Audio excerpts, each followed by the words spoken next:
열왕기하 12장입니다. 열왕기하 12장.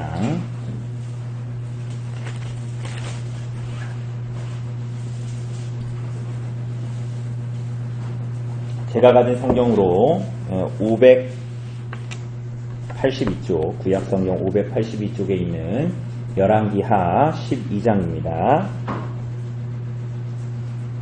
우리 한 절씩 우리 교독하도록 합시다. 12장입니다. 21절까지 교독하도록 하겠습니다. 예후의 제7년에 요아스가 왕이 되어 예루살렘에서 40년간 통치하니라. 그의 어머니의 이름은 시비아라 부엘세바 사람이더라. 요아스는 제사장 여호야다가 그를 용하는 모든 나라에는 여호와 보시기에 정직히 행하였으되 다만 산당들을 제거하지 아니하였으므로 백성이 여전히 산당에서 제사하며 분향하였더라. 요아스가 제사장들에게 여호와의 성전에 거룩하게 하여 그들을 모르는 사람이 각 사람의 몸값으로 드리는 은이나 정하여 여호와의 성전에 드리는 모든 은을 제사장들이 각각 아는 자에게서 받아들여 성전의 어느 곳이든지 파손된 것을 보거든 그것으로 수리하라 하였으나 요아스와 제23년에 이르러 제사장들이 성전의 파손한 데를 수리하지 아니하였는지라. 요아스 왕이 대제사장 여호야다와 제사장들을 불러 이르되 너희가 어찌하여 성전의 파손한 데를 수리하지 아니하였느냐. 이제부터는 너희가 아는 사람에게서 은을 받지 말고 그들이 성전의 파손한 데를 위하여 드리게 하라. 제사장들이 가시는 백성에게 은을 가지도 아니하고 성전의 파손한 것을 수리하지도 아니하기로 동의하라. 제사장 여호야다가 한 궤를 가져다가 그것의 뚜껑에 구멍을 뚫어 여호와의 전문 어기 오른쪽 곧 제단 옆에 두매 여호와의 성전에 가져오는 모든 은을 다 문을 지키는 제사장들이 그 궤에 넣더라.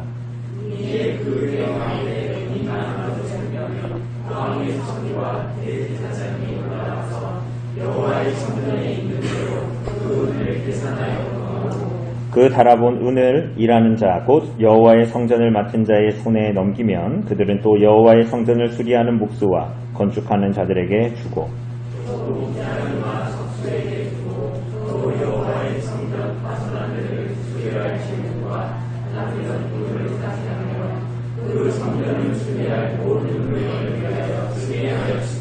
여호와의 성전에 드린 그 은으로 그 성전의 은 대접이나 불집게나 주발이나 나팔이나 아무 금 그릇이나 은 그릇도 만들지 아니하고 그 은을 일하는 자에게 줘 그것으로 여호와의 성전을 수리하게 하였으며 또 그 은을 받아 일꾼에게 주는 사람들과 회개하지 아니하였으니 이는 그들이 성실히 일을 하였음이라.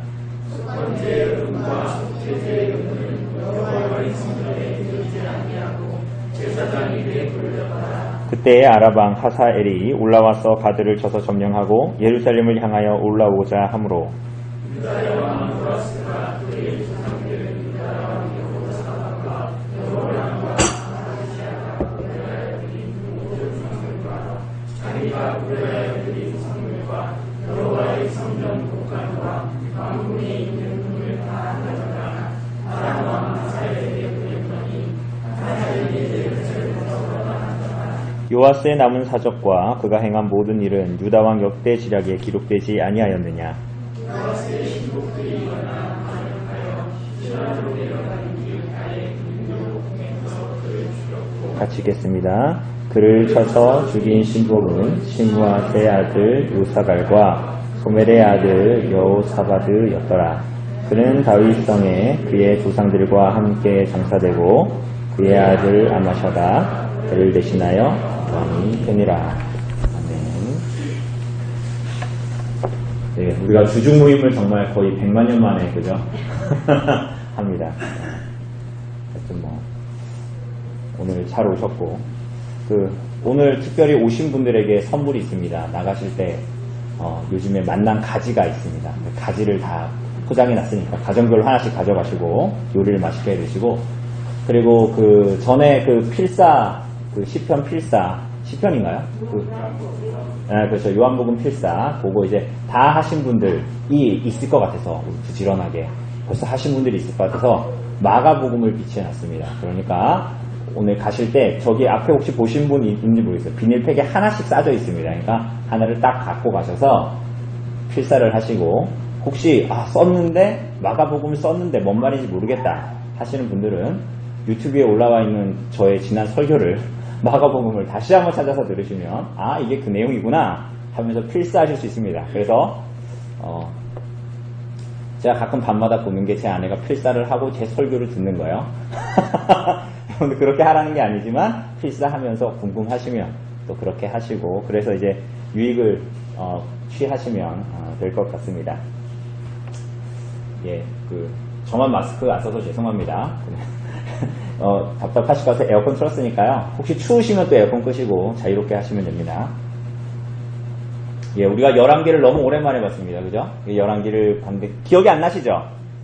괜찮습니다. 우리가 사실 매주 모일 때도 전주가 기억이 잘 안 났잖아요. 그죠?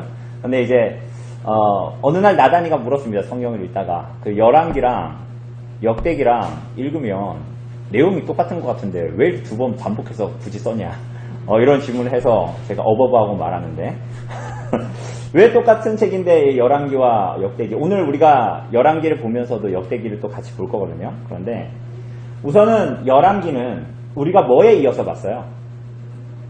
열왕기 앞에 무슨 책이 있습니까?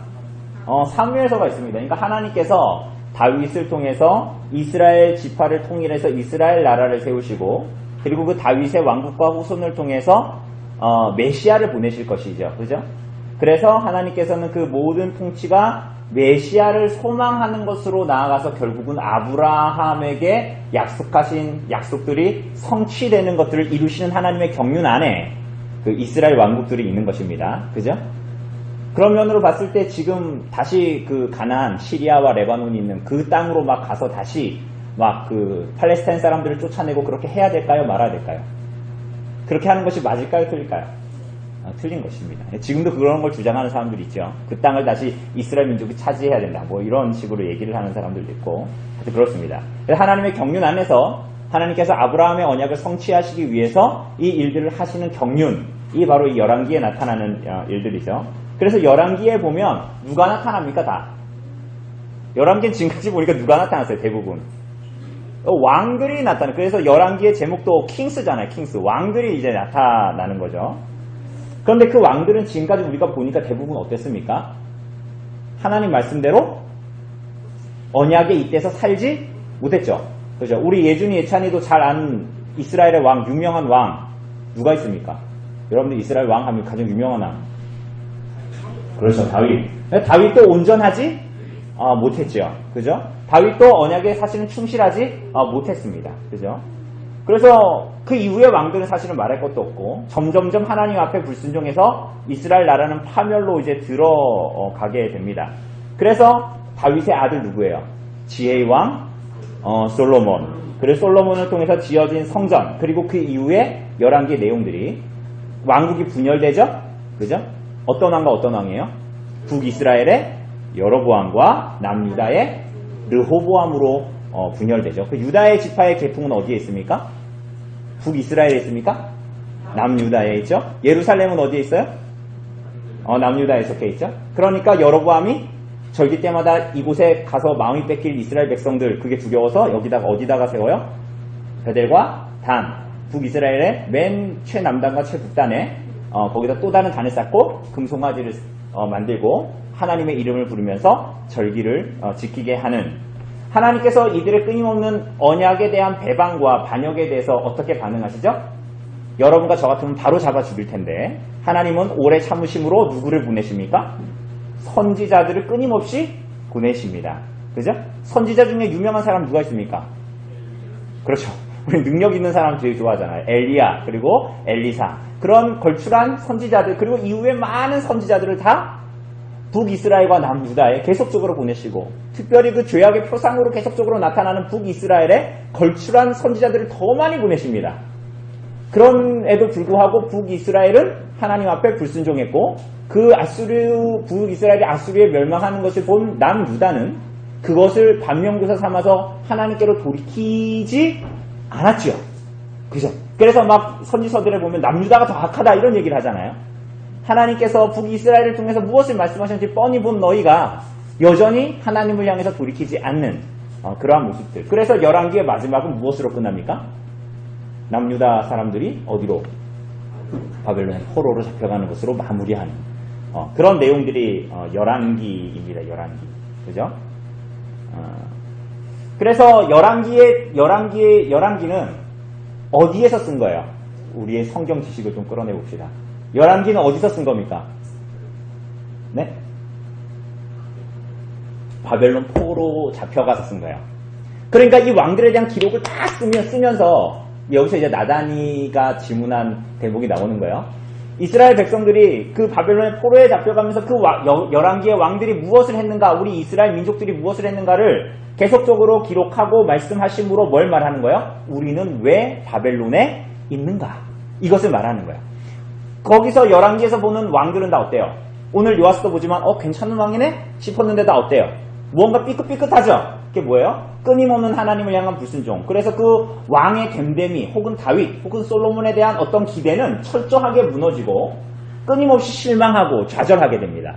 그러므로 우리는 여기에 왜 와 있는가? 하나님의 향한 불순종. 그래서 우리는 무엇을 바라보아야 하는가? 하나님과 메시아에 대한 소망밖에 없다라는 것으로 결론 지어지죠. 그 역대기는 그러면 어디서 쓴 거예요? 역대기.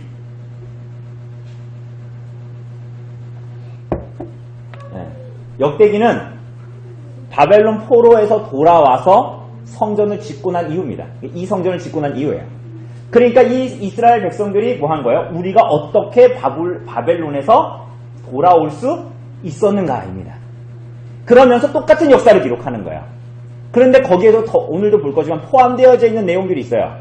그런데 그 내용에는 뭐가 포함되어져 있어요? 왕들의 선함 이런 게 나타나지 않아요. 사실은 오늘 보겠지만 왕들의 면면이 켜켜이 숨겨진 죄악들이 나타납니다. 그러니까 열왕기에서는 대충 뭉뚱그려지거나 혹은 이 기록되어지지 않았던 열왕들의 그들의 민낯, 그들의 범죄와 죄악상들이 켜켜이 드러납니다. 그게 이제 역대기입니다. 그렇게 해서 우리가 돌아온 것이 우리들의 어떠함이 있지 않다. 우리는 바벨론에서 무언가 선한 일을 해서 돌아온 것이 아니다. 우리는 그런데 어떻게 돌아왔는가? 여전히 메시아와 새 성전에 대한 갈망함과 소망함을 갖게 됩니다. 그런데 이 성전이 지어졌는데 왜 새 성전을 소망해요? 사실은 믿음의 눈으로 우리에게 하나님께서 주시고자 하는 믿음의 실체가 무엇이고 우리들의 소망의 실체가 무엇인지를 계속적으로 말합니다. 사실은 하나님의 이 큰 경륜은 하나님의 백성들이 정말 보아야 할 실체로 우리들을 이끌어가기 시작하는 거예요. 점점 하나님의 경륜이 진행될수록. 심지어는 사실은 역대기는 이 유대인들의 성경의 거의 마지막입니다. 이 역사서의 마지막이죠. 그런 면으로 봤을 때 이것이 무엇을 의미하는가는 굉장히 우리들에게도 의미심장한 부분입니다. 하나님은 결국은 유대인의 모든 역사와 그 안에서 하나님의 경륜은 이스라엘 백성들이 무엇을 바라보아야 하는가? 메시아와 그분이 지으실 새 성전을 바라보아야 한다는 것을 계속적으로 말합니다. 방점이 다른 거예요. 똑같은 내용들이 있는데. 그래서 역대기는 심지어 처음에 역대기라는 이름 자체가 크로니클인데, 그러니까 족보와 이런 것들을 얘기하는 건데, 그 족보를 시작할 때 누구에서부터 시작해요? 당연히 족보를 시작하니까 누구부터 시작할까요? 누구부터 시작할 것 같습니다. 아담부터 시작합니다. 아브라함부터 시작하지 않습니다. 아담부터 시작합니다. 그렇게 해서 하나님께서 하나님의 택자들을 어디로 이끌어가기를 원하시고 오늘 우리들에게 원래 하나님께서 창조하시고 구속하실 때 우리들을 어디로 이끄시고자 했는가를 계속적으로 말하는 거예요. 자, 그래서 조금 멀리서부터 우리가 설명을 했지만, 그래서 하나님은 분열왕국 이후에도 끊임없이 선지자들을 보내셨습니다. 심지어는 하나님께서 선을 베푸셔서 선한 왕이 나타났음에도 불구하고 이 사람들의 이 어리석음은 하나님께서 다윗 왕조를 통해서 이루시고자 하는 약속을 뭉개버리려고 했습니다. 우리가 오늘 보는 왕이 누구죠? 요아스입니다. 근데 우리가 조금만 생각하면 여호사밧이라는 왕이 있었어요. 여러분 잘 모르겠죠? 자, 이때를 위함인지 모르겠으나 제가 그때 그래서 이걸 나눠드린 겁니다. 여기에 북이스라엘과 남유다의 왕이 나타나는데 여기에 보면 여호사밧 왕이 있어요. 남유다. 우리가 조금만 거슬러 올라가 보면 여호사밧 왕은 선한 왕일까요? 악한 왕일까요? 평가가 선한 왕이었어요. 선한 왕. 그런데 아무리 하나님의 은혜로 선한 왕이 나타나도 이스라엘 백성들에게 있는 영적인 어두움은 그걸 완전히 깡그리 무시하고 짓밟아 버립니다. 그래서 여호사밧의 아들, 혹시 누군지 아세요? 여호사밧의 아들, 여호람인데, 여호람 아들인데, 이 아들을 누구랑 결혼시켜요? 아달랴는 누구예요? 북이스라엘의 그 악한 왕의 대명사인 아합과 악녀의 대명사인 누구예요? 이세벨 사이에 낳은 딸과 혼인시킵니다. 여호사밧이라는 선한 왕도 결국은 그런 미스를 하는 거예요.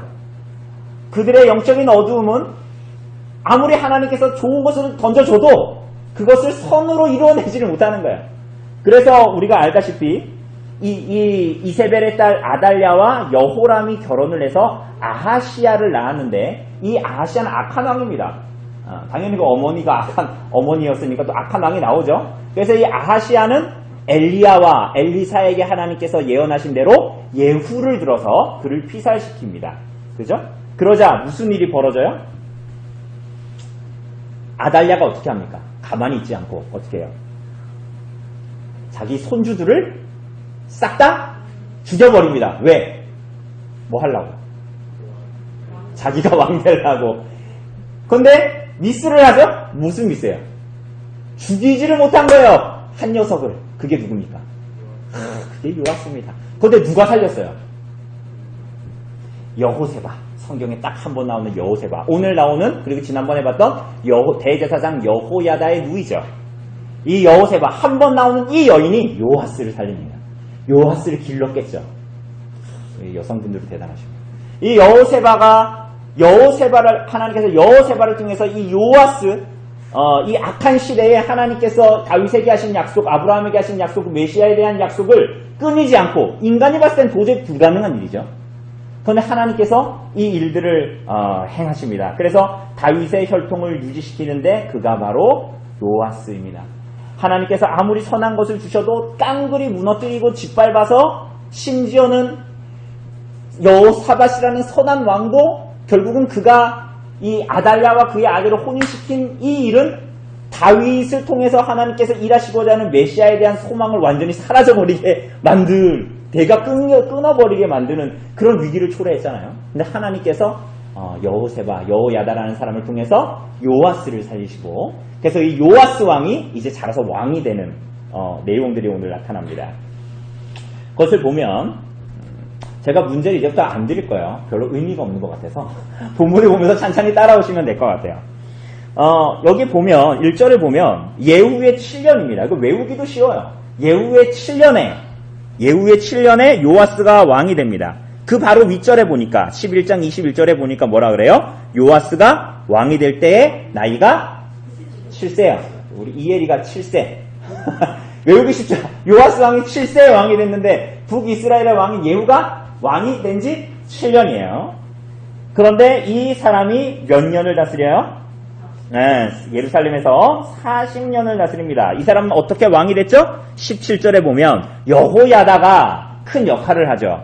그래서 왕과 백성 11장 17절에 보면 왕과 백성에게 여호와와 언약을 맺어 여호와의 백성이 되게 하고 왕과 백성 사이에도 언약을 세우게 했다. 하나님과 맺은 언약을 갱신합니다. 갱신하고 뿐만이 아니라 왕과 이스라엘 백성들 사이의 언약도 갱신합니다. 그리고 그것은 뭐예요? 내가 왕인 요아스가 이스라엘 백성들에게 언약에 대한 책임을 모든 것을 다 하겠다라는 거예요. 그게 뭡니까? 왕의 언약상의 책임이 뭐예요? 그게 신명기 17장에 나와 있는 내용입니다. 우리가 알잖아요. 왕은 뭘 해야 돼요? 뭘 하지 말아야 됩니까? 우선은 말을 많이 두지 말아야 돼요. 이번 주 이제 스가랴서 마지막 8번째 환상에 나오는데 말들이 나타나는데, 말을 많이 두지 말아야 합니다. 그러니까 세상이 말하는 힘, 능력에 의지하지 말아야 합니다. 그럼 누구를 의지하냐? 그건 2부에 나오겠지만 어쨌거나 말을 많이 두지 말고, 뿐만이 아니라 그 말을 얻기 위해서 애굽으로 이스라엘 백성들을 보내지 말아라. 그러니까 세상의 힘을 구하지 말라라는 거예요. 하나님께만 도움을 요청하라는 거죠. 뿐만이 아니라 뭐예요? 아내를 많이 두지 말아라. 아내를 많이 두어 마음을 미혹하게 하지 말아라. 이렇게 말합니다. 뿐만이 아니라 자기를 위하여 뭘 많이 쌓아두지 말라고요? 은금을 많이 쌓아두지 말라라는 거예요. 대부분의 이스라엘 왕들은, 대부분의 이 11개에 나오는 왕들은 다 이것들을 합니다. 그죠? 그리고 또 그러면은 긍정적으로는 뭘 해야 돼요? 왕은 백성들을 향한, 하나님을 향한 언약의 책무가 있습니다. 뭘 해야 돼요? 율법책을 등사하여서 평생에 자기 옆에 두고 읽어. 뭘 해야 돼요? 하나님을 경외해야 돼요. 이상하죠? 외국의 문물을 많이 받아들여서 뭐 어떻게 해야 된다 이런 얘기 하는 게 아니에요. 너는 하나님의 말씀을 옆에 평생을 두고 하나님을 경외하기를 그치지 않고 그의 말씀과 율법을 따라 나라를 통치하고 그 명령에 좌로나 우로나 치우치지 말아라 이렇게 얘기하는 거야. 그럼 너가 형통할 거라는 거야. 여러분 쉽게 얘기하면 이런 겁니다. 그러니까 우리가 때로는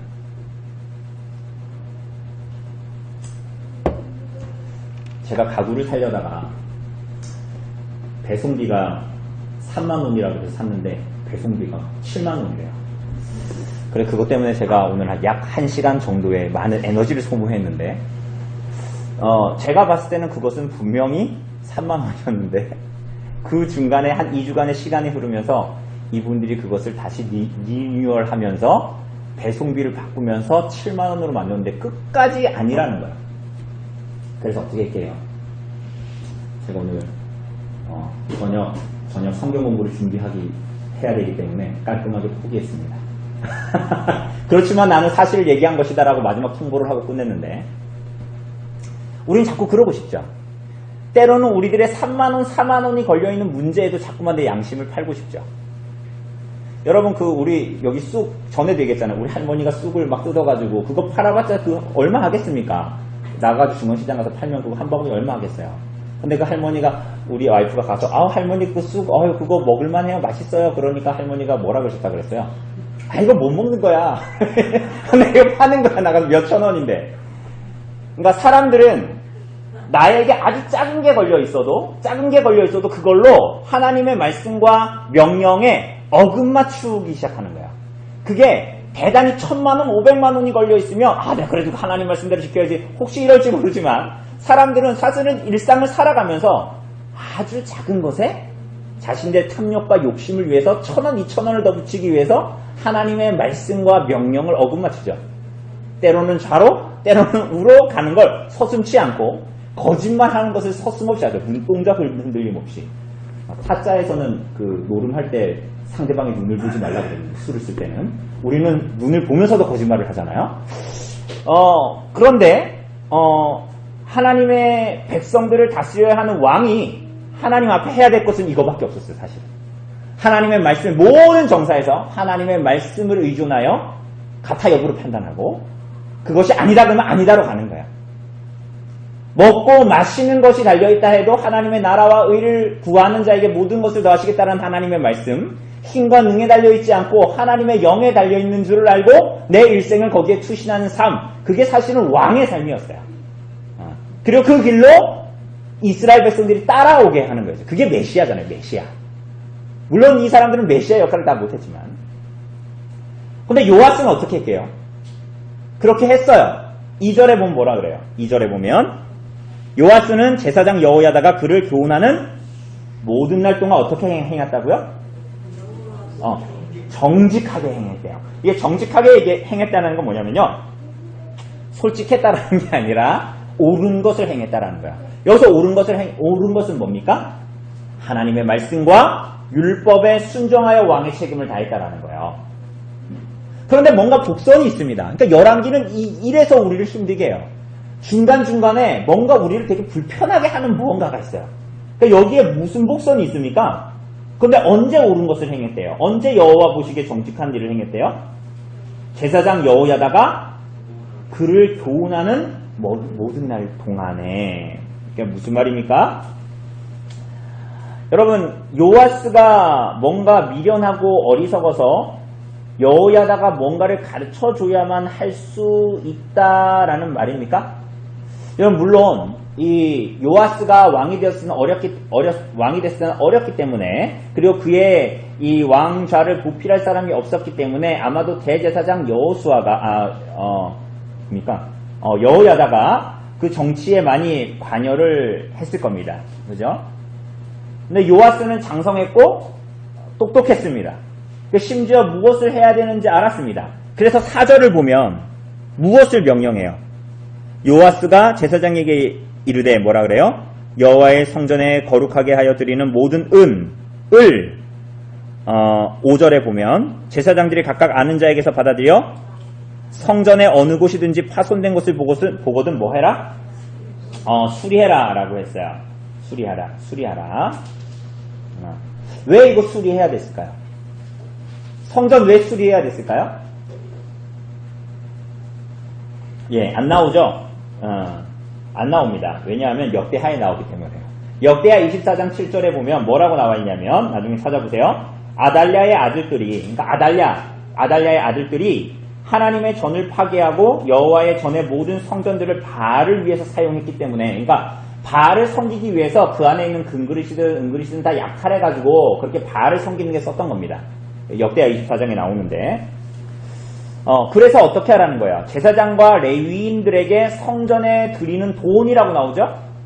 그죠? 그래서 4절에 보니까 뭐라 그래요? 여호와의 성전에 거룩하게 하여 드리는 모든 은, 곧 세 가지가 나와요. 뭐라 그래요? 먼저는 사람이 통용하는 은입니다. 근데 이 사람이 통용하는 은이라는 이 말은 이게 오역입니다. 이 사람이 통용하는 은이라는 말은 오역이고, 요거 이제 생명의 속전을 얘기하는 거예요. 출애굽기 30장 13절에 보면 이스라엘 백성들을 하나님께서 계수하실 때 보면 그들 남자들은 그들의 생명의 속전을 반세계를 내야 했습니다. 은 반세계를 내야 했는데 그 왜 내야 했냐면 생명의 속전이에요. 그러니까 너희가 구원받았다라는 하나님께 구별되었다, 구속되었다라는 표로 반세계를 내는, 그래서 생명의 속전입니다. 그래서 해마다 이스라엘 백성들은 이것을 남자들은 냈는데 성전에, 그래서 생명의 속전으로 내는 반세계, 또 뭐예요? 하나님께 서원이 있을 때 각 사람의 몸값으로 드리는 은이라 그랬잖아요. 그러니까 서원이 있을 때 정해진 몸값을 얘기하는 거예요. 서원할 때 드리는 거. 또 그 다음에 뭐예요? 자원하여 드리는 헌금을 말하는 거예요. 그런데 그 모든 은전들을 모아서 성전을 수리하는 일을 하라고 했습니다. 근데 이게 요아스가 언제 명령한지는 모르겠어요. 근데 이 일들이 잘 이루어졌습니까? 안 이루어졌습니까? 안 이루어졌어요. 6절에 보면 요아스 왕 제23년에 이르도록 파손한 데를 제사장들이 수리하지 했어요, 안 했어요? 수리하지 않았어요. 그러니까 언제 명령했는지는 몰라요. 자, 그러면은 이스라엘 백성들이, 아니 제사장들이 어떻게 했다라는 거예요? 이거 부정축제했다라는 겁니까? 그렇게 주장하는 사람들도 있습니다. 근데 그래 보이진 않아요. 왜냐하면 이제 이후에 요아스 왕이 명령하는 새로운 정책이 나오는데, 만약 이 제사장들이 부정축제를 했다면 이 요아스가 새로운 정책에서 제사장들을 제외시켰겠죠. 그죠? 근데 그렇게 하지 않아요. 그렇게 하지 않고, 그렇다면 뭔가 왜 요아스는 명령을 했고 이스라엘 백성들은 쉽게 해서 헌금을 했는데 왜 그것은 성전 수리하는 데 사용되지 않았는가? 많은 사람들이 추측하기를 아마도 제사장과 레위인들의 삶을 그러니까 삶을 살게 하면서도 성전을 수리하는 비용으로 할 수 있는 것은 아마 감당치 못했을 것이다. 이렇게 사람들은 생각합니다.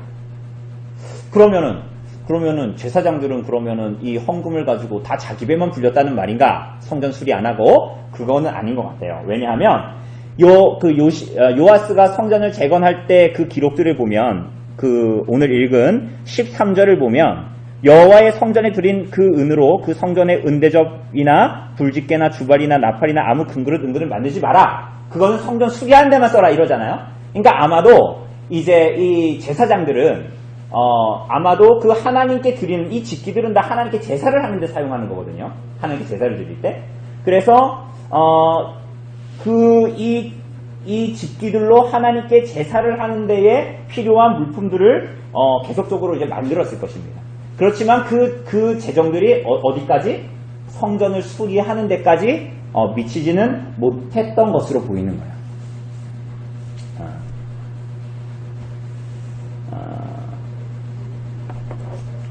어떻게 보면 또 이걸 다르게 보면 사실은 이 제사장과 서기관 아니 제사장과 레위인들이 이것을 가지고 잘 일을 하지 못했을 수도 있습니다.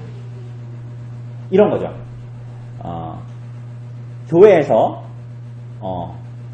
지혜로운 집사가 교회의 재정을 더 잘 다룰까요? 목사가 더 잘 다룰까요? 뭘 해도 목사가 제일 잘 다룹니까? 고기도 목사가 제일 잘 굽고 집사보다? 그런 거예요? 교회에 목사와 장로와 집사가 있고 그 모든 일들을 각자의 부분에 맞게 그것들을 최선을 할 수 있도록 다 허락하는 거잖아요. 아마도 이 레위인과 제사장들은 그 일들을 잘 못했을 수도 있어요. 어떻게 보면 그것을 익숙하게 해내지 못했을 수도 있어요. 그런데 어쨌거나 이 사람들은 거기에 대해서 번지르르하게 말을 하지 않습니다. 변명을 하지도 않아요. 오히려 여호야다도 가만히 있어요. 이것도 되게 특이한 부분이에요. 여호야다가 거기에 대해서 이런 강구를 하지 않습니다. 그리고 제사장들도 아무런 말을 하지 않아요. 그리고 그냥 요아스가 하는 정책대로 그냥 갑니다.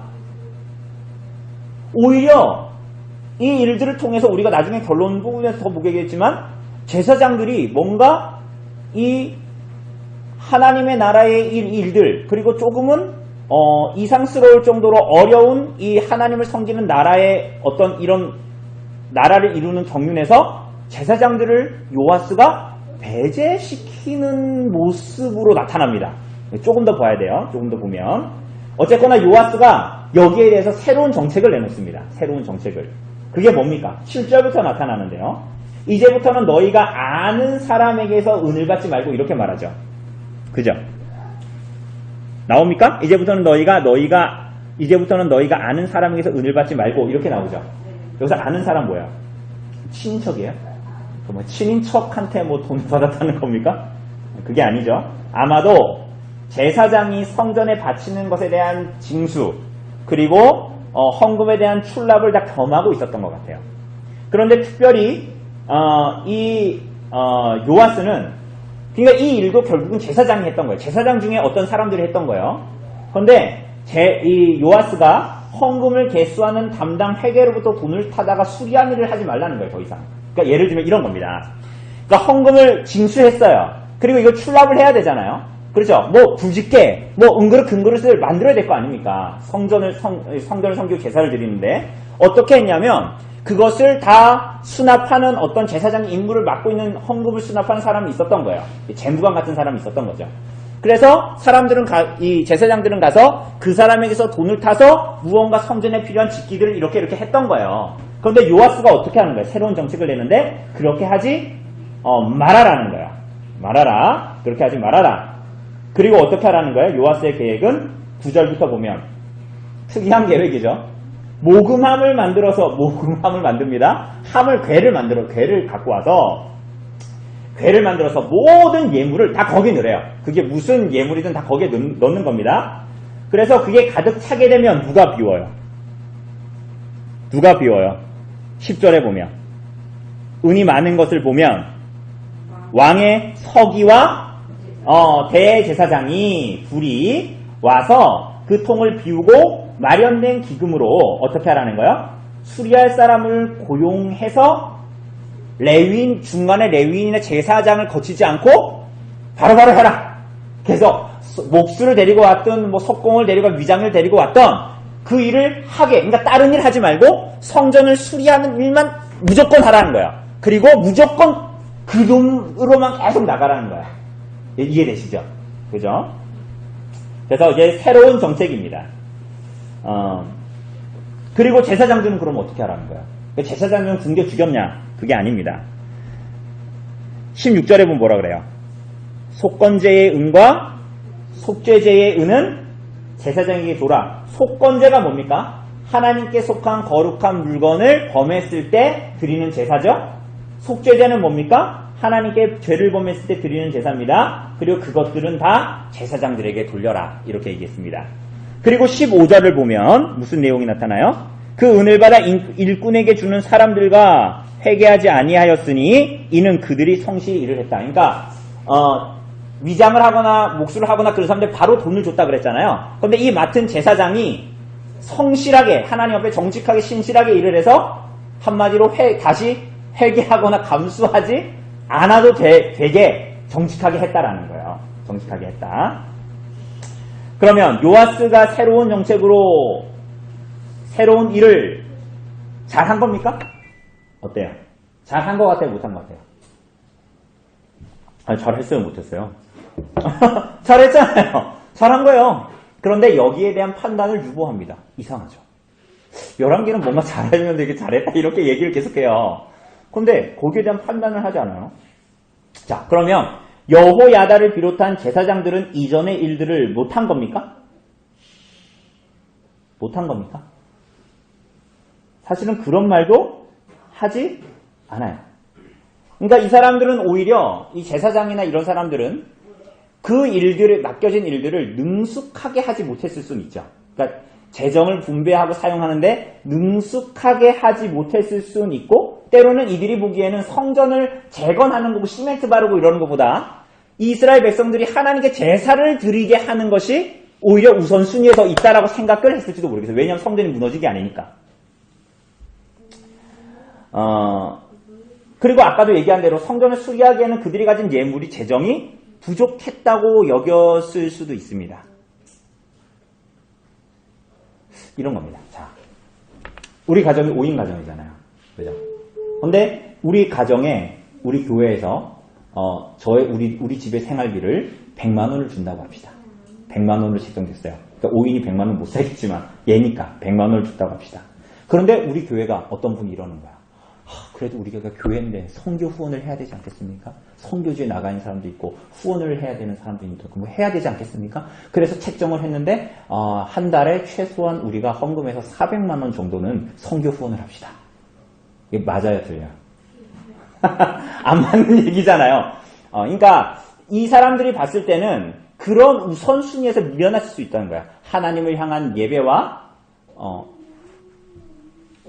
우리 그 김종민 형제가 저한테 그 주중에 물었어요. 주일에 공부하는데 TV에 PD수첩 어떻게 나오는데 교회 재정을 어떻게 사용한다 뭐 그런 얘기 나오는데 그 교회 빚과 진리 왜 얼마 전에 왜 똥 먹이고 오줌 먹이는 그 교회 있잖아요. 그 교회 얘기가 나왔나 봐요. 근데 사람들이 그렇게 그 교회를 간대요. 근데 그 낚는 것 중에 주요한 요인 중에 하나가 그거예요. 야, 그 교회 목사님은 생활비도 안 받아 교회에서. 헌금에서 생활비를 안 받는데요. 생활비 안 받으면 이상한 거 아니에요? 뭔가 되게 꼬롬한 건데 그러면 그래서 사람들이 그렇게 거룩한 목사가 있으면서 그 교회에 가는 거래요. 그러니까 뭔가 지금 이 요아스 시대의 이 제사장들이 보기에는 성전을 재건하는 것보다 그래서 제가 종류 형제도 얘기했죠. 헌금의 사실은 주된 목적은 교회를 세우고 복음을 전도합니다. 그럼 교회가 세워지기 위해서는 목사의 생활을 지지해야 되고 그리고 그 이외에 전도와 교회를 세우는 많은 일들을 사용한다. 근데 종민 형제는 종민 형제가 녹음이 되는데 종민 형제가 그게 나쁘다 이런 식으로 얘기를 한 게 아니에요. 이 친구는 그걸 뭔지 잘 모르니까 그렇게 저한테 물어본 거죠. 아마도 이 요아스 시대의 제사장들은 그러했어요. 성전이 없는 게 아니라 있고 보수해야 하지만 하나님께 성전 드리는 제사가 먼저고 그 제사를 드리는데 필요한 기구들을 맞추는 게 맞는 것이고 레위인과 제사장들의 생활을 보조하는 것이 맞다라고 했던 것 같아요. 우선순위가 그렇게 뒤로 밀려난 것 같습니다. 그런데 이 모든 요아스의 일들과 계획들은 어떻게 보면 요아스가 처음에는 여호야다를 의지했지만 점차로 어떤 제사장이 밀려난다라는 건 사실은 이 뉘앙스는 하나님의 말씀과 율법에서 벗어난다는 얘기를 조금씩 이제 뉘앙스로 하고 있는 거거든요. 뭐 그런 것들을 지금 짐짓 나타내고 있는 것입니다. 그래서 결국은 그 제사장들은 거기서 이제 물러납니다. 실제로. 근데 무슨 일이 벌어져요? 그게 좋은 일이 벌어진 것 같잖아요. 우리가 겉보기에는 요아스 왕이 왕이 됐고 이제 컸잖아. 저 사람이 그렇게 왕이 돼야 되고 그렇게 해야 되고 정책을 봐 새롭잖아. 얼마나 프레시해. 정말 저 두닥다리 저 꼰대 같은 저 제사장들 물러나야 돼. 새로운 정책, 새로운 시대야. 막 이러는데 17절을 보면 그때에 이상한 얘기가 나옵니다. At the time 이러면서 시작합니다. 17절에 보면 누가 쳐들어와요? 아람, 시리아 왕 하사엘이 쳐들어옵니다. 여러분 하사엘이 누구예요? 엘리야와 엘리사를 통해서 하나님께서 너가 가서 예후와 하사엘에게 기름을 부어 예후가 북이스라엘의 왕이 되게 하고 하사엘은 시리아의 왕이 되게 해라. 이렇게 말씀하셨잖아요. 예후를 피한 자는 하사엘을 만날 것이고 하사엘을 피한 자는 엘리사를 만날 것이다. 이렇게 말씀하셨죠. 그러니까 그 내용들이 뭔가 이상하죠. 일을 되게 잘한 것 같은데 갑자기 그때에 하면서 일이 일어나는 거예요. 아람왕 하사엘이 쳐들어옵니다. 그래서 무슨 일이 벌어져요? 요아스와 그의 선대 왕들이 하나님께 성전을 드렸던 모든 기물들과 금은들과 왕의 곳간에 있는 금들까지도 전부 다 바치고서야 하사엘이 떠납니다. 그렇다면 이렇게 성전을 훌륭하게 수리한 요아스가 무엇을 잘못했다는 말입니까? 이상하잖아요. 그럼 우리가 이런 의문이 들잖아요. 그죠? 이 행간은 대체 뭘 얘기하는 건가? 역대기가 말합니다. 역대기가 한 힌트를 주는데 역대하 24장 나중에 집에 가서 보세요. 역대하 24장이 다 이 내용들을 기록하고 있어요. 역대하 24장 24절을 보면 아람 군대가 적은 무리가 왔대요. 뭐라고요? 아람 군대가 적은 무리가 왔어요. 그런데 무슨 얘기를 했어요? 방금 전에 하사엘이 쳐들어와서 모든 금은을 다 줘야 됐다. 그렇게 안 하면 예루살렘이 멸망할 지경에 이르렀다라는 걸 본문이 얘기하는 거거든요. 그런데 역대하는 기록하기를 뭐라 그래요? 아람 군대가 그때 어땠다? 적은 무리가 쳐들어왔다라는 거예요. 그런데 왜? 뭐라고 얘기하냐면 역대하 24절에서 여호와께서 심히 큰 군대를 그들의 손에 넘기셨으니 심히 큰 군대가 누군데요? 나옵니다. 심히 큰 군대를 넘겨요. 왜? 이는 유다 사람들이 그들의 조상들의 하나님 여호와를 버렸습니다. 이와 같이 아람 사람들이 요아스를 징벌했다. 이렇게 얘기합니다. 이게 무슨 말입니까? 아람 군대가 적은 무리였음에도 불구하고 유다 사람들은 성전의 모든 것을 다 내어 주어야 했습니다. 요아스 왕은 유능한 계획을 세웠고 대단하게 성전을 수리한 것 같았고 새로운 정책으로 모든 일을 보수한 것 같은데 왜 이런 일을 겪어야 했을까요? 그 행간을 또 읽어야 돼요. 본문에 보면 대부분의 왕들은 대부분은 아니죠. 안 그런 왕들도 있었으니까 외부에서 쳐들어오면 이 사람들은 다 뭐 했어요? 여러분 같으면 뭐 할 것 같아요? 네? 싸워요? 싸우기 전에. 전 싸움을 잘 못해서 김용수는 싸움을 잘 하시나 보다. 싸우기 전에 저 같은 약골들은 누가 날 때리나 누구 쳐들어오려고 그러면 우리 뭐 해요? 도망가요? 제가 또 자존심이 있어서 도망은 못 가요. 싸우지도 못하지만 도망가지도 못해요. 그럼 뭘 해야 돼요? 그렇죠. 왕들은 대부분 왜냐하면 율법에 의해서 하나님 백성을 다스려야 되잖아요. 이 사람은 하나님의 백성이고 힘과 능으로 다스려지는 열방 같지 않은 나라들이에요. 그렇다면 하나님을 의지해야 되죠. 그래서 하나님을 의지했다. 히스기야 같은 사람은 그 편지를 하나님 앞에 폈다. 뭐 이런 얘기 하잖아요. 성전으로 갔다. 하나님께 오고 하나님 앞에서 옷을 찢었다. 뭐 이런 얘기를 합니다. 그런데 요아스 왕은 전혀 그런 얘기가 없어요. 도망치듯 왕 곳간과 성전으로 가서 모든 기물들을 다 내옵니다. 무슨 말인가? 왜 그랬을까요? 여러분 요아스는 어떤 사람이에요? 기가 막힌 인생을 산 사람이에요. 사실은. 그쵸? 이런 인생 산 사람이 있을까요? 여러분 죽은 인생이었잖아요. 근데 어떻게 된 거예요? 말할 수 없는 하나님의 놀라운 섭리로 구원받았습니다. 여호세바라는 성경에 딱 한 번 이름이 나오는 여자, 강력한 힘을 가진 남자도 아니고 여자를 통해서 그는 구원을 받았습니다. 좋은 말로 포장하는 게 아니라 정말 다윗의 자손에는 누구만 남았어요? 혈통적인 다윗의 자손에는 누구만 남았어요? 야속의 자손은 요아스밖에 안 남은 거예요. 얼마나 놀라운 사람이에요. 얼마나 놀라운 하나님의 구원을 받은 사람이에요. 이 사람은 놀라운 하나님의 섭리로 보존됐습니다. 그런데 이 사람은 왜 하나님께 나아가지 않았을까요? 성전 재건했잖아요. 막 여기 까진데 막 욕하고 대단한 일을 한 사람이잖아요.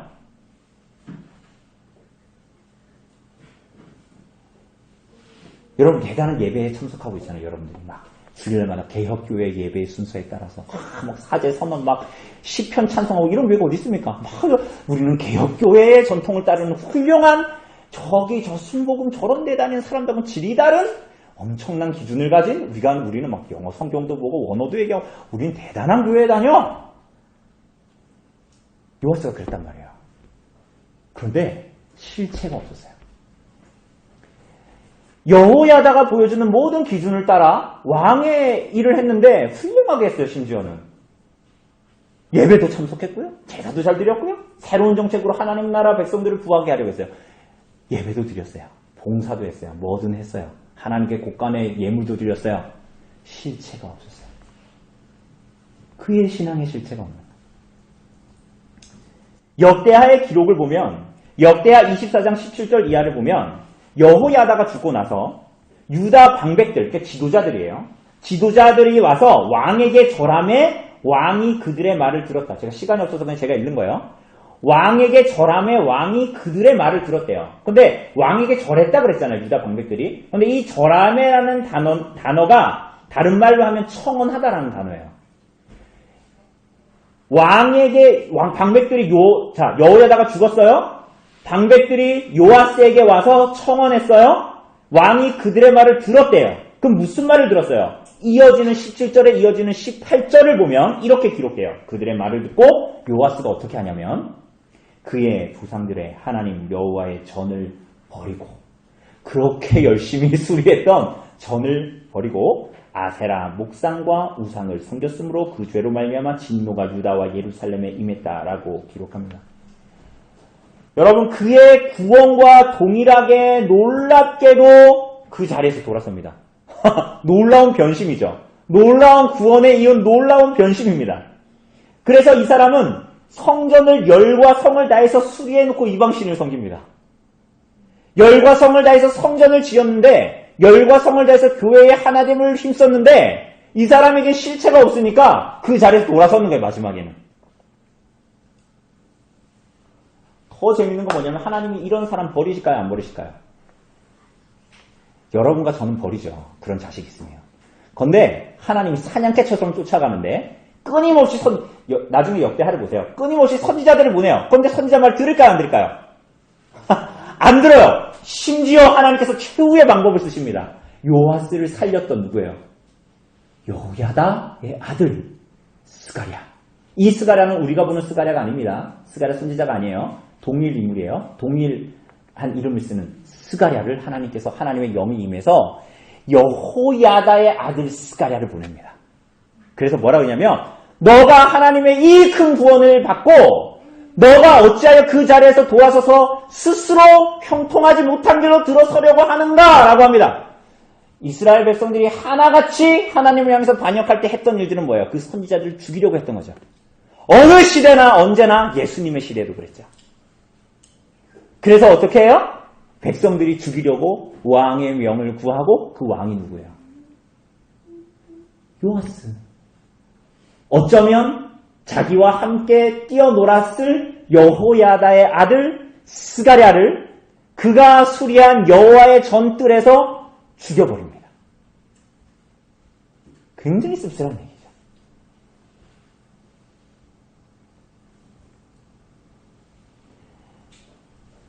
이 사람은 어떻게 될까요? 나중에 보면 신복들에 의해서 밀로성에서 반역에 암살당하고 재미있는 것은 나중에 보세요. 역대하 24장 25절 이런 데 보면 여호야다는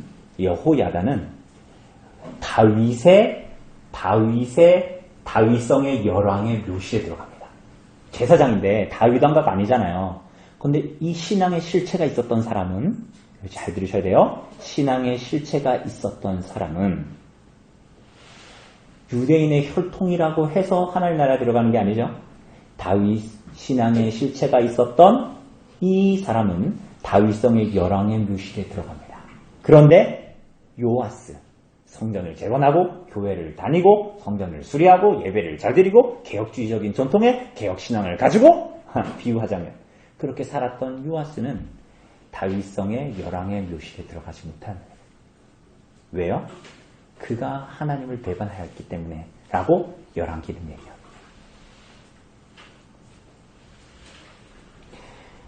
여러분 요아스 삶이 보여주는 여러분과 저에게 보여주는 교훈이 뭐죠? 이 놀라운 구원, 요아스에게 있었던 놀라운 구원, 그의 놀라운 사역, 그런데 그의 마지막은 여러분과 저에게 오늘 무엇을 말하죠? 여러분과 저를 향한 하나님의 경고등입니다.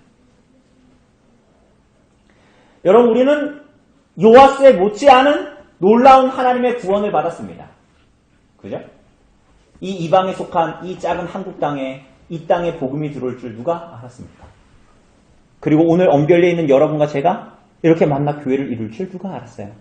여러분의 인생에서 언제 그런 시기를 예측할 수 있는 기간이 있었나요? 우리는 놀라운 구원을 받았습니다. 정말로 상상하면 끔찍하고 소름 돋는 결말로 이르게 됐을 우리들의 인생이 놀라운 구원으로 들어왔습니다. 그런데 우리가 구원받은 이후에 우리들이 때로는 정통하게 되는 것들이 있습니다. 요아스처럼. 새로운 정책? 때로는 그게 하나님을 섬기는 것, 교회와 관계된 것일 수도 있죠. 하나님을 섬기는 일에서도 그럴 수가 있습니다. 그런데 정말 중요한 것은 뭐예요? 여기서 우리가 놓치지 말아야 될 것이 뭡니까? 그 모든 일들을 우리가 평가를 하지 않고 요아스의 그 성전 수리에 대한 평가를 하지 않았잖아요.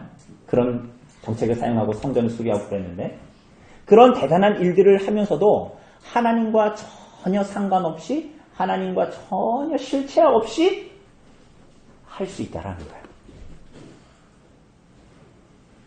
그죠? 전혀 하나님과 상관없이 실체 없이 그 모든 일들을 할 수 있다라는 것입니다.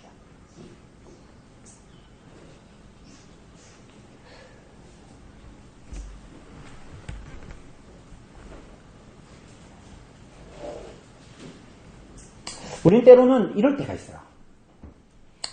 마치 예를 들면 우리가 가장 편안하게 알 수 있는 것이 교회니까 교회 안에서 능숙하게 무엇을 하는 것이 제일 좋다라고 그리고 거기에 값을 매겨 우선순위를 쳐줄 때도 있죠. 그런데 더 중요한 건 뭐예요? 여호야다와 제사장들과 같은 거야. 때로는 그들이 그 일들을 하는데 어리숙하고 약하고 익숙하지 못할 때 있죠. 그죠? 기현 형제가 지금 우리 교회 와서 커피를 내린 지가 지금 몇 개월이 됐는데 아직도 그 시간이 됐는데 커피 안 내리고 있고 그렇게 익숙하지 못할 때 있잖아요. 그러니까 일을 하는데 자기가 그걸 뭐 해야 되는데 내가 벌써 몇 개월 맨날 기현 형제가 종호 형제한테 얘기하는 거죠. 이제 너가 빨리 해야지 라는 얘기하는 것처럼 우리는 근데 때로는 그렇게 익숙하지 못하고 약함으로 하나님의 일을 접할 때가 있습니다. 오늘 나왔던 여호야다와 제사장들처럼 그럴 수도 있어요. 심지어는 하나님의 일을 하는데 그런데 하나님이 원하시는 것은 요시야처럼 거기에 관계된 경건하고 대단한 교회의 일들을 대단하고 새로운 정책으로 무언가 완벽하게 이루어내는 것을 원하시는 것이 아니라는 데 초점이 있는 거예요. 오히려 그 일을 완벽하게 함에 있어서 하나님과 전혀 관계없을 수 있어요. 그럼 하나님이 원하시는 건 뭐죠? 하나님이 힘과 능이 없는 분이 아니거든요. 힘과 능이 없는 분이라면 여러분과 저와 같이 힘과 능이 없는 사람들을 구원하지 않죠. 하나님께 도움이 안 될 텐데. 하나님은 우리들의 중심, 하나님을 향한 실체를 원하시는 분이십니다. 그래서 성경이 말하는 것처럼 우리들의 약함은 하나님 안에서의 강함이 될 수 있어요. 왜 그래요? 우리가 예수 믿으면 잘 된다 이런 겁니까? 아니요. 우리들이 하나님 앞에 연약함과 우리들의 비참함과 우리들의 어리숙함과 우리들의 연약함을 볼 때마다 우리는 누구를 의지해요? 하나님을 의지하고 그리스도께 우리들의 삶을 의탁하는 삶을 살게 됨으로 말미암아 주의 강함을 의지하는 인생을 살게 되는 거야. 어쩌면 요아스는 아람 왕이 쳐들어왔을 때 자신의 힘과 자신의 재물을 의지해서 그것들을 주었는지도 모르겠어요. 무엇을 의지해야 하는가? 여러분, 그래서 이 사람들의 위기는, 이 이스라엘 백성들의 위기는 그들이 어리숙하고 그들이 익숙하지 못하고 그들이 세상에서 잘 나가지 못하고 이것이 그들의 위기가 아니었어요. 오히려 요아스의 능숙함과 대단함과 계획력과 리더십이었어요. 교묘하게도 우리들의 삶의 위기는 이럴 때 찾아옵니다. 오히려 우리들의 삶의 위기는 능숙함과 익숙함에서 찾아옵니다. 그래서 여호와스처럼 열과 성을 다해서 수리한 성전의 이상을 완전히 역행하는 인생을 살아가게 됩니다. 성전을 수리하고 건설할 줄 알았지. 그 일들을 하고 열심히 잘할 줄은 알았지. 그 성전 안에 있는 성전이 의미하는 모든 것을 하사엘에게 빼앗겨버립니다.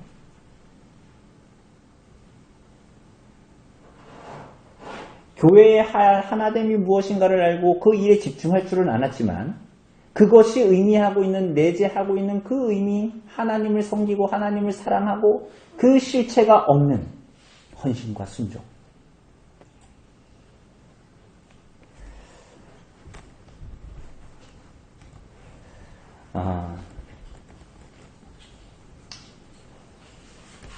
우리들에게는 범죄와 타락으로 말미암는 결함들이 있습니다. 열왕기에 나타나 있는 왕들도 다들 그랬습니다. 그래서 우리들은 이 사람들 보면서 우리가 가끔 나눌 때도 그런 얘기 하지만 때로는 실망하고 분노하기도 합니다. 그러나 우리가 초두에 보았듯이 열왕기가 보여주고 있는 바벨론에서 바벨론 포로 생활에서 그 왕들이 했던 모든 일들을 통해서 그들이 봤던 모든 실망, 때로는 분노, 그 안에서 실망치 않는 다윗의 후손에 그래서 우리들의 눈을 두게 됩니다. 대단해 보이고 그럴듯해 보이는 것이 아니라 하나님의 약속, 그분이 우리에게 약속하고 성취를 약속하신 모든 것들에 그분의 말씀과 약속에 우리들의 모든 초점을 두고 이 땅을 살아가게 됩니다. 그죠? 대단한 인물, 대단한 비전을 보여주는 어떤 위인에게 우리들의 눈을 두면서 살아가지 않고 혹은 신앙적으로 대단히 경건해 보이는 어떤 사람들에 우리들의 눈을 두지 않고 여러분 사람이 무엇인데요? 거기에 우리들의 소망을 두지 않고 하나님께서 약속하신 메시아가 아니면 하나님께서 약속하신 그리스도가 아니면 아무것도 아니라는 그 분명한 소망을 보게 되는 거야. 그것이 신앙을 가진 사람들의 실체를 가진 사람들의 삶의 모습입니다. 여러분 그래서 교회와 때로는 교회의 성도들과 때로는 교회의 지도자들이 보여주는 모습에 한없이 실망하거나 한없이 분노하지 않습니다.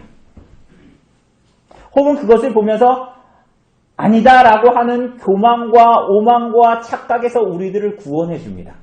무엇이요? 우리들의 유일한 소망이 그리스도밖에 없고 그 소망이 메시아로 보내시겠다고 하는 그 그리스도밖에 없다라는 그 초점은 어떤 사람들의 불의와 어떤 실망감을 주는 그 행동에서 우리가 그것을 볼 때 나타나는 우리 안에서의 분노, 실망감에서 우리들을 구해줍니다. 뿐만이 아니라 그것을 판단하려고 하는 교만, 오만함, 판단함, 그 안에는 언제나 우리들의 의가 전제되어 있죠. 거기에서부터도 우리를 구해줍니다. 그래서 오히려 우리들의 인간들의 실패, 어리석음, 미숙함, 약함은 우리들의 위기가 아니라 오히려 우리들의 유일한 소망이신 예수 그리스도의 충만함과 그리스도 안에서의 충만함과 하나님께서 그리스도를 통해 우리를 향해서 보여주신 한없는 신실함에 초점 지어지게 됩니다. 그러므로 말미암아 놀랍게도 역설적이게도 우리는 소망 있는 삶을 살게 되고 실체를 붙들게 됩니다. 내가 예수 믿어서 내가 강해진다가 아니라 나의 약함은 여전히 있으나 그리스도 안에서 강하다라는 것을 경험하게 됩니다.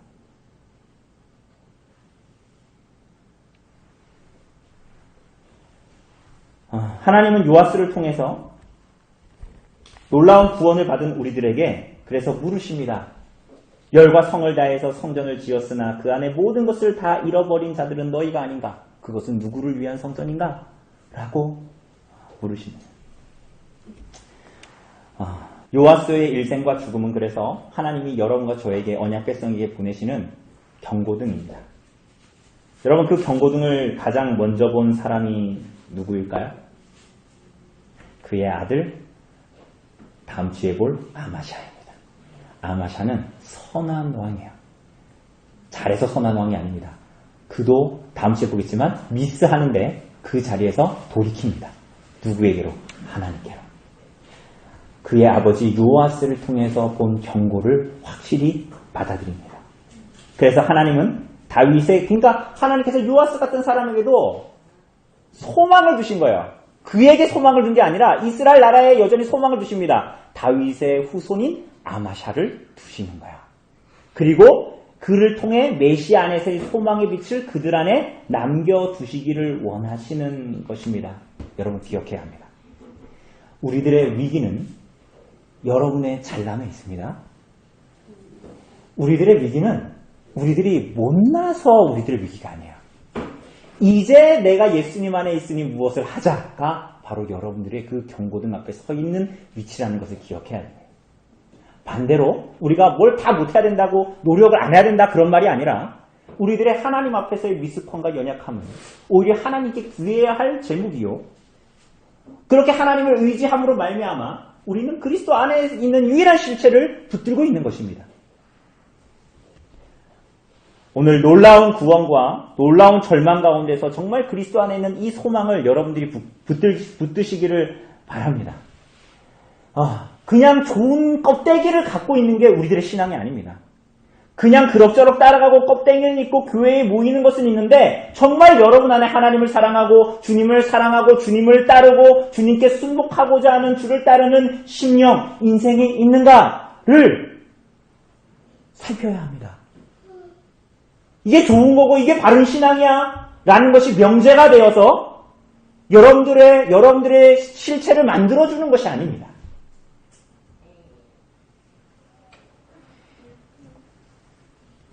이 놀라운 구원과 놀라운 절망, 이 가운데 요아스의 인생은 우리에게 이 하나님의 말씀 안에서의 긴장을 붙들고 믿음의 싸움을 하도록 그 안에서 분명한 소망을 가지고 그와 동행하도록 부르고 있는 것입니다. 기억하셔야 됩니다. 여러분과 제가 예수님을 믿어서 슈퍼맨이 된 게 아닙니다. 여러분과 저는 죄인입니다. 요아스가 놀라운 구원을 받았다고 해서 그가 천상천하 유아독존으로 살 수 있는 존재가 아니요. 하나님만이 우리의 주인이시요 우리는 죄인이요.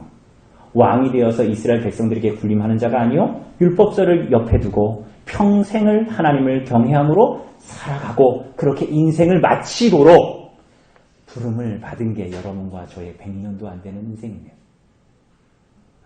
그러나 그 부름 앞에 하나님께만 소망을 두고 살아갔던, 때로는 그의 약함을 가지고도 살아갔던 여호야다 같은 인생이 다윗의 계보, 하나님의 맏아들의 형제들이 되는 놀라운 은혜가 주어져 있는 것입니다. 그런 의미에서 소망이 있는 것이지 여러분이 예수를 믿어 슈퍼맨이 되고 잘 돼서 잘 사라져서 하나님의 백성이 되는 것이 아닙니다. 신앙의 실체를 붙드시기를 바랍니다. 그래서 주님을 정말 따르시기를 바랍니다. 그것을 놓치는 교회는 비참한 겁니다. 그것을 놓치는 성도는 하나님을 대항하게 되어 있습니다. 요아스처럼. 이 긴장 안에 있는 싸움을 오늘도 싸워가시는, 그리고 내일도 싸워가시는, 우리들의 인생을 마칠 때까지 싸워가시는 우리 하나님의 백성들 되기를 바랍니다.